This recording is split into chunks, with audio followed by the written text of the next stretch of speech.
Hola, ¿qué tal? Muy buenas tardes. Les saludo con mucho gusto en esta cuarta temporada de un nuevo podcast Aguacate por parte de CONAPA.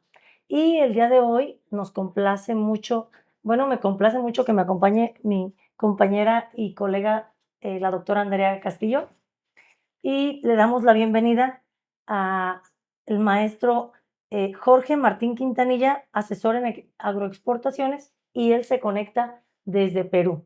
Buenas tardes, ingeniero, ¿cómo está? Buenas tardes, saludos estimados amigos de aquí de Perú, saludos para México. Para mí un gratísimo honor compartir conocimientos, experiencias a través de los años con ustedes. Ustedes son la capital mundial de la palta y nosotros los peruanos somos del segundo lugar y ahí aprendiendo mucho de ustedes y bueno, y compartiendo esta tarde lo que hemos aprendido a través de los años. Y quien le habla con una trayectoria ya de 25 años, seguimos nosotros en este interín de querer seguir avanzando con lo que tenemos día con día. El cultivo de paltos o aguacates, un cultivo de mucha importancia en mi país, en Latam y muchos países del mundo donde se cultiva. Uno de los grandes retos es producir calidad, cantidad y para ser competitivos en un mercado muy interesante, un mercado muy importante, un mercado muy exigente con respecto no solamente a volúmenes y calidad, sino también el tema de inocuidad. Y es allí donde nosotros hemos apuntado mucho para poder ser competitivos con el hermoso y gran país llamado México y que ustedes son los líderes a nivel internacional. Y estamos copiando y estamos replicando y haciendo lo que también nos corresponde hacer, puesto que tenemos realidades muy distintas a las de ustedes, pero ahí vamos avanzando. De acuerdo, comprendo y totalmente de acuerdo con usted. Estamos todos aprendiendo en realidad en esta cadena agroalimentaria del aguacate, que es sumamente importante a nivel mundial. Es un gusto el día de hoy que nos acompañe, que nos comparta. Y pues recuerden que en el cultivo del aguacate debemos de cuidar todos los aspectos, nutrición, inocuidad, calidad, absolutamente todas las áreas se deben de cuidar. Y el día de hoy el ingeniero pues nos va a hablar un poquito de su mucha experiencia que tiene en el cultivo y nos va a platicar sobre el ácido abscísico en una nueva campaña productiva. A mí me gustaría que nos platicara, ingeniero, cuáles son los efectos en el hinchamiento de yemas florales. Bueno, entendamos, por ejemplo, en el caso de el hinchamiento, las yemas más de los aguacates, altos aguacates, el hinchamiento de yemas para poder determinar si es que vamos a tener una yema floral o una yema vegetativa. Eso va a depender principalmente de las concentraciones de aminoácidos, en este caso, por ejemplo, metionina, que es un aminoácido muy importante para el inicio de una nueva campaña y podemos hablar también de metionina, uno de los grandes desafíos, uno de los grandes retos en cuanto a lo que es la productividad es manejar el tema de metionina. Metionina es un elemento muy importante, muy interesante para lo que es el tema de la productividad. Adicionalmente a ello, metionina, podemos hablar de ácido abscísico, uno de los grandes, podríamos decir aquí, situaciones en las cuales nos están preocupando mucho. Les comento, por ejemplo, aquí en la región de Perú, estoy teniendo conversaciones también con los hermanos de Ecuador, hermanos de Colombia, el mismo país de Chile. El exceso de floración sin un brote central, características típicas, una llamada también floración determinada en abundancia. Situaciones en las cuales nos han generado cierta preocupación debido al el abundante número de floración determinada y escasa presencia de floración sin un brote central. Entonces, una situación ahí que nos sigue preocupando mucho, el exceso de ácido abscísico muchas veces desde la etapa de prefloración, floración, inclusive la etapa de cuajado y amarre de los frutos, vamos nosotros teniendo ese tipo de situaciones. Es allí en donde nosotros, el equipo en la cual yo trabajo, en la cual yo participo, hemos visto por conveniente evaluar y seguir haciendo las revisiones tanto en mi país, por ejemplo, la costa. La costa amplia, estamos hablando de sierra, de altitudes de que van desde los 1000 metros hasta los 3200 metros sobre el mar, donde se cultiva paltos, aguacates, y la zona selva, que estamos hablando de altitudes de entre 900 a 1500, 1600 metros sobre el nivel del mar, situaciones de climas tropicales, principalmente la zona de selva. Conversaba con colegas, por ejemplo, de Colombia, con mis colegas también del Ecuador y del mismo Chile con respecto a estas anomalías, excesos de floraciones sin la presencia de un brote central. Asociamos muchas veces al efecto del exceso de ácido oxísico, principalmente por niveles de estrés. Situaciones, por ejemplo, un poco complejas con respecto a nosotros en la costa del país, por ejemplo, tenemos más allá del 70% de lo que se produce paltas en mi país llamado Perú, donde las situaciones climáticas pues han sido muy, muy, muy complejas, muy, muy radicales. Excesos de calor en unas temporadas, estamos en la costa, tenemos temperaturas por debajo de los normales, temperaturas que estamos entre 2 o 3 grados centígrados menos de lo normal en los últimos 3 años, y eso nos ha generado cierto desorden, ya sea nutricional, ya sea hormonal, y también el impacto sanitario. Ingeniero, justo en estar en este podcast con usted, con mi querida Yuli, pero quisiera preguntarle algo. Fíjese que los productores esperan siempre tener una gran carga de floración y piensan que esto está bien. Es decir, el exceso de floración para que los productores sepan cómo puede afectar. ¿Cómo nos explicaría usted esta anomalía que le llama usted un exceso de floración y a qué le llamamos exceso de floración? Correcto. Mira, nosotros tenemos entendido o lo hemos trabajado a través de los años. Un exceso que pase por el umbral del 50-60% de una floración, y ya para mí, para nosotros es un problema. Un exceso, bueno, ya también como la famosa flor loca, que podríamos estar hablando de apenas un 3, un 5% de la temporada floral, que podamos nosotros tener una floración a destiempo, podemos estar considerando una floración loca, una floración tardía, una floración fuera de época. Podríamos estar considerando una floración loca. Pero curiosamente, ya en las temporadas de abundancia de floración en épocas florales, no tenemos un 5%, sino que estamos llegando a un 70 u 80, en muchos casos, a más del 90% de la floración sin un brote central. Eso para nosotros en realidad es preocupante. Nosotros y sabemos, tanto con respecto a lo que es fisiología, si no hay brotes, no hay raíces. Si no hay raíces, no hay la formación de hormonas de crecimiento, no hay la absorción de agua, no hay absorción de nutrientes, y entonces los árboles tienden a manifestar ese tipo de estrés, ya sea el estrés de no hay raíces nuevas, no hay la suficiente absorción de agua, que es importante en las etapas de prefloración, floración, cuajado y crecimiento de frutos. De ahí es uno de nuestras grandes preocupaciones como expertos en el cultivo de paltos, aguacate. Es la situación en la cual mi país está presentando ese tipo de desórdenes, al igual que los hermanos de Ecuador, que Colombia y los hermanos de Chile también, con las cuales tenemos cierta afinidad y siempre estamos conversando. Y tenemos muchos expertos aquí en el país que hablan al respecto de esta situación que se nos está manifestando ya en 3 campañas consecutivas. Qué interesante lo que nos menciona este ingeniero, porque en realidad está hablando de una serie de reacciones, que si no tenemos un buen crecimiento radicular, no vamos a tener buen transporte de nutrientes, formación de hormonas, etcétera, y son una serie de desbalances finalmente que nos van causando algún desequilibrio en la planta, ¿verdad? Y respecto a eso, ¿qué me puede decir acerca del cuajado y el escaso amarre y crecimiento de frutos? ¿Han tenido esa problemática muy marcada o qué ha pasado con ese aspecto? Bueno, sí, pues efectivamente hemos tenido una abundancia de floración sin un brote central.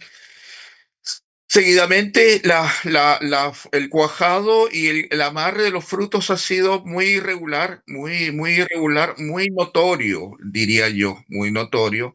Ya ese es el principio de muchas cosas posteriores a ella. Tenemos condiciones, por ejemplo, en la costa en las cuales estamos terminando ya la floración, inicio y cuajado y el inicio de amarre y estamos observando, y si bien es cierto, ya terminando la floración, pero estamos viendo una cantidad importante de frutos caídos al proceso de cuajado. De igual manera, en otras zonas, otras altitudes, ya vamos observando la caída de frutos ya en proceso de crecimiento, inclusive en situaciones de altitudes por encima de 1200 hasta los 2800, 2900, tenemos frutos ya de mayor crecimiento y se está generando la caída de frutos que ni siquiera nos imaginábamos que iban a caer. Entonces, una situación en la cual nos está preocupando mucho y ya eso venimos ya teniendo mucha relevancia durante ya prácticamente 3 años con esa situación y la verdad que estamos preocupados por ese tema. Ajá, ingeniero. Maestro Quintanilla, me gustaría saber allá cuántas floraciones tienen y qué tan frecuente se presenta este problema de el escaso cuajado de la floración que se haya dado. Tienen problemas, menciona anuales, pero ¿cuántas floraciones anuales tienen allá en su país? Bueno, nosotros tenemos una, en la zona de costa una floración anual y una floración loca que llega a presentarse más o menos entre los 90 a 120 días posteriores a la primera floración. En el caso de las zonas altoandinas, hablamos de altitudes de que van desde los 1000 metros hasta los 2900 o 3000 metros, hasta donde llega el cultivo de palto. Estamos hablando ya de una primera floración, inclusive hasta una segunda floración. Adicionalmente a ello, tenemos una floración loca que se manifiesta en la parte intermedia entre la primera y la segunda. En el caso de la zona de selva, a altitudes de 900 hasta los 1500 metros, ahí sí nosotros tenemos tres floraciones. Una primera floración que da en los meses de marzo, una segunda floración que entre los meses de agosto y septiembre, y una tercera floración que se manifiesta entre los meses de noviembre a diciembre. Bien, y de ahí mismo, perdón, la misma pregunta, ¿cuál es el problema en el cuajado en esas floraciones donde se tienen 3 floraciones? El cuajado no se presenta. A eso se le llama frecuencia de un evento de ácido abscísico, Buena que en las 3 floraciones ataque, ¿o es en una nada más? Es en una, no, principalmente en la floración que no tiene el brote central. Muy bien, qué interesante me parece, eh, como dice usted, un poquito preocupante, pero más que nada algo que les está ocupando ahora, ¿no? Totalmente. Me gustaría ahí, dice usted que van 3 ciclos productivos o 3 años que tienen este fenómeno, que se presenta esta situación. Me gustaría que nos platicara ustedes desde el ciclo anterior, o sea, ustedes cómo pueden anticipar este problema o están haciendo algo para tratar de disminuir el problema, solucionarlo o totalmente erradicarlo. ¿Están haciendo algún manejo previo Sí, claro. o cómo lo han En primer manejado? lugar, bueno, tuvimos el primer evento en el 2023, un tema muy importante. Es un fenómeno del niño, la cual las temperaturas en el invierno de la costa central, tuvimos un invierno primaveral con temperaturas que oscilaban entre los 23 a 26 grados centígrados. O sea, en realidad, los inviernos en la costa que vamos más o menos entre 14 a 16 grados, llegamos a tener entre 22 a 26 grados centígrados, según la región, pero principalmente las zonas de costa. En las zonas altoandinas tuvimos temperaturas superiores mucho más altas, las temperaturas promedio entre 22 a 25 grados centígrados, pero en fenómeno del Niño llegamos a tener entre 27 a 30 grados centígrados, 3 o 4 grados centígrados más. En el caso de la zona de selva, tuvimos algo muy interesante, temperaturas altas y mucha lluvia, lluvias irregulares, principalmente en las épocas en las cuales nosotros podemos considerar temporadas de verano, en la cual en las zonas de selva, las zonas tropicales de Perú, deja de llover, pero hubieron lluvias irregulares. Ese tipo de situaciones del reloj en realidad nos generó ciertos desórdenes. Eso con respecto al tema climático que hemos nosotros tenido, ese acontecimiento en las épocas de verano del 2023.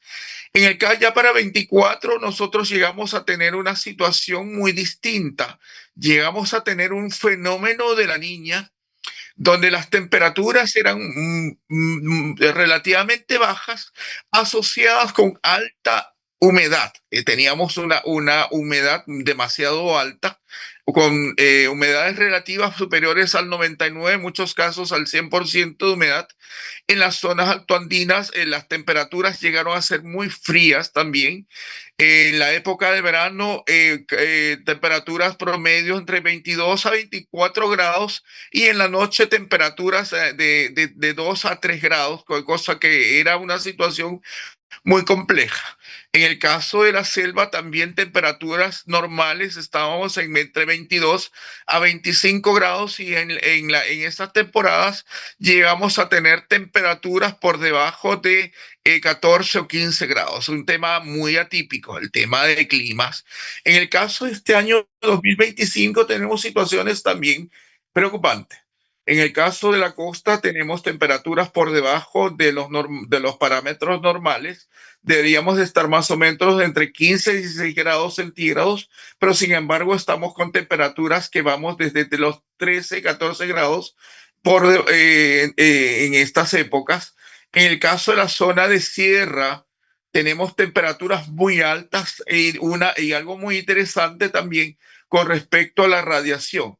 Tenemos radiaciones en sierra que vamos entre los 15.5 a 17 niveles de radiación. En el caso de la selva también tenemos temperaturas altas asociadas con la lluvia. Entonces tenemos una situación, eventos climatológicos que nos están generando este tipo de desórdenes en los árboles.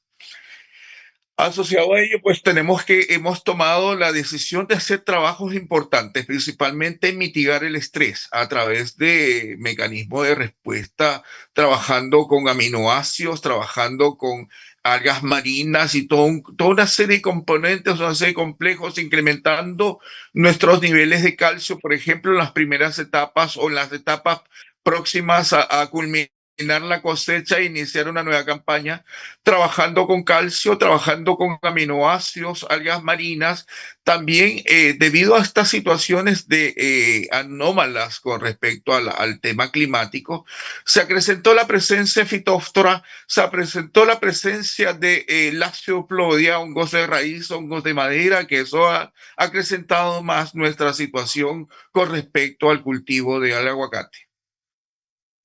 Ajá, bien, qué interesante. Fíjese nada más lo que nos está comentando. Tienen aguacate en diferentes alturas. Ahí se presentan diferentes climas y ese clima es variable de un año a otro. Es decir, imagino el trabajo tan grande que tienen los técnicos asesores, los productores, para primero predecir cómo va a estar el clima y ajustar un manejo balanceado de nutrición, de hormonas, vamos a decir, sanitario para todas esas enfermedades que nos está comentando, pero ¿cómo? Imagino yo en el aspecto de nutrición, por ejemplo, básicamente. ¿Qué hace un productor que fertilizó para obtener un alto rendimiento y tuvo aborto de la flor? ya desbalanceó su suelo. No va a nutrirse la planta con todo ese fertilizante que él creyó iba a requerir. Por supuesto. Entonces, ¿cómo hacen ustedes para balancear esos huertos, aparte de los tratamientos de aminoácidos, de algas marinas y todo esto que sí ayuda para el estrés? Pero ellos no se dedican a tener plantas sin estrés, ellos quieren producción, ¿verdad? ¿Cómo hacen para balancear y que sí produzcan a pesar del clima? ¿Cómo lo hacen? Buena pregunta. Sí, efectivamente, quien le habla recorre el país, en 14 regiones donde se cultivan paltos o aguacates aquí en el país. Y cada realidad, cada región tiene una realidad muy distinta, muy aparte de los suelos, el tema de climas. Tenemos 28 microclimas en el país. Tenemos 28 microclimas. Válgame. Sí, Imagínese usted lo complejo que nosotros tenemos que afrontar día con día. En primer lugar, monitorear el tema, y cuál es la situación con respecto al tema climático. Somos agrónomos, somos expertos, somos fisiólogos, podemos saber mucho de agricultura, pero no somos dioses para poder nosotros regular. De acuerdo. Es allí donde tenemos que recurrir pues a otros mecanismos, por ejemplo, mejorar nuestras condiciones de riego, mejorar el tema de riegos en situaciones donde hay mayor temperatura, manejar el tema de los riegos, el tema de las podas, importante también el tema de las podas. Recordemos, nuestros árboles terminan agotados con una campaña relativamente regular y después tenemos que prepararlos para la siguiente campaña, pero la acumulación de estrés va a generar un impacto, está generando un impacto negativo en nuestro cultivo. Entonces, el incremento de las hormonas del estrés, por ejemplo, ácido abscísico, etileno, que van a predominar allí, van a controlar el huerto, van a controlar la planta, van a controlar el huerto. Nosotros tenemos que ser muy minuciosos y en realidad lo estamos haciendo, es evaluar cada huerto y cada sector y cada zona y tomar las decisiones las más adecuadas. En primer lugar, mejorar nuestras condiciones de riego, trabajar menos con respecto a lo que es poda, reducir nuestras fuentes de nitrógeno en cierto lugar y poder nosotros también en otro lugar incrementar nuestros niveles de nitrógeno, trabajar con aminoácidos, metionina también, si es cierto, nos va a ayudar, pero un exceso de metionina nos va a generar la presencia o la vulnerabilidad al ataque patógenos y al ataque de insectos también.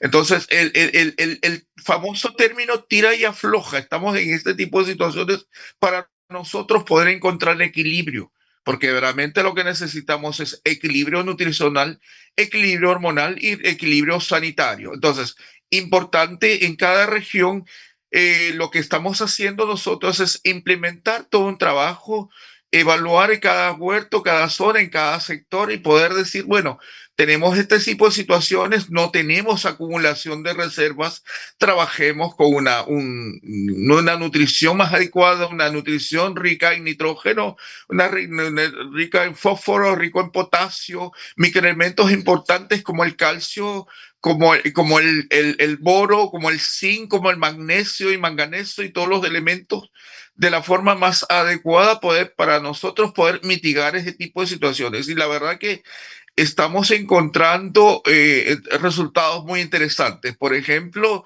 en los campos que estuvieron próximos a la cosecha, hicimos las evaluaciones a nivel general, análisis de raíces, análisis de hoja, qué es lo que tenemos de más, qué es lo que tenemos de menos y qué podemos nosotros ir complementando, ir mitigando, principalmente en el caso de estrés, trabajar con el calcio. El calcio para mí es uno de los elementos de mucha importancia en el cultivo de aguacates, puesto que me va a permitir, sabemos que el calcio es un elemento muy importante, pero es un elemento poco movible, un poco lento, y entonces yo para poder mitigar mi nueva campaña, no la voy a hacer yo iniciando una nueva campaña, tendría que estar yo iniciando mis procesos de incorporación de calcio 30 o 60 días antes de la cosecha para ir yo preparando mis árboles para una nueva campaña productiva. Y es que en realidad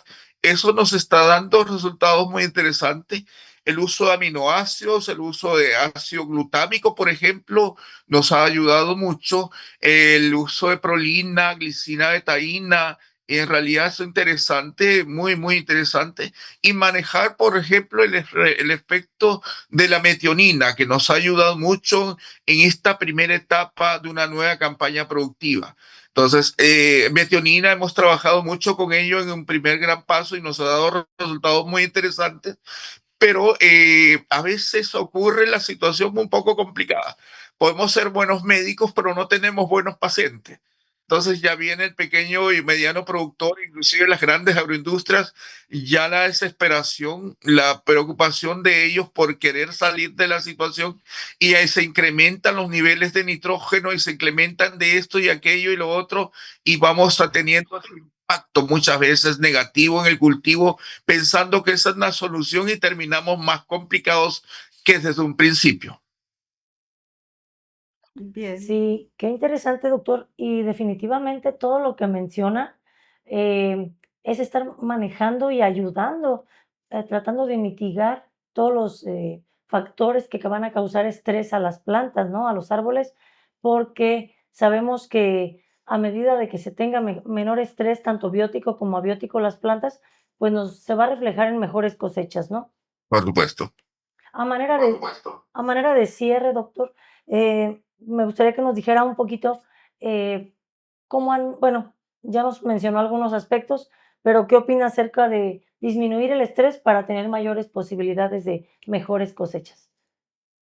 Bueno, y muy buena pregunta. Y en realidad, disminuir el estrés, vamos a permitir que la planta tenga la posibilidad de poder absorber principalmente agua, absorber nutrientes, para poder ella desarrollar y poder cumplir la función muy importante, la de transportar nutrientes desde las raíces hacia la planta, y el efecto sumidero a nivel de los frutos, el proceso de crecimiento, asociado también el uso de hormonas importante también. Recordemos que las hormonas de crecimiento desarrollan mucho al respecto a nivel radicular, incrementar la masa radicular, que es uno de los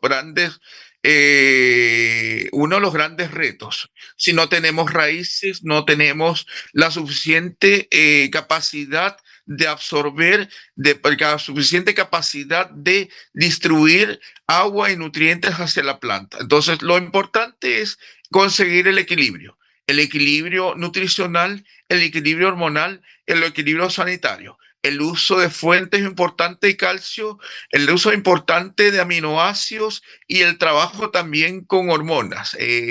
Con respecto a lo que es hormonas, trabajar con citoquininas, auxinas, giberalina, brasinoesteroides de la forma más adecuada para poder conseguir el equilibrio.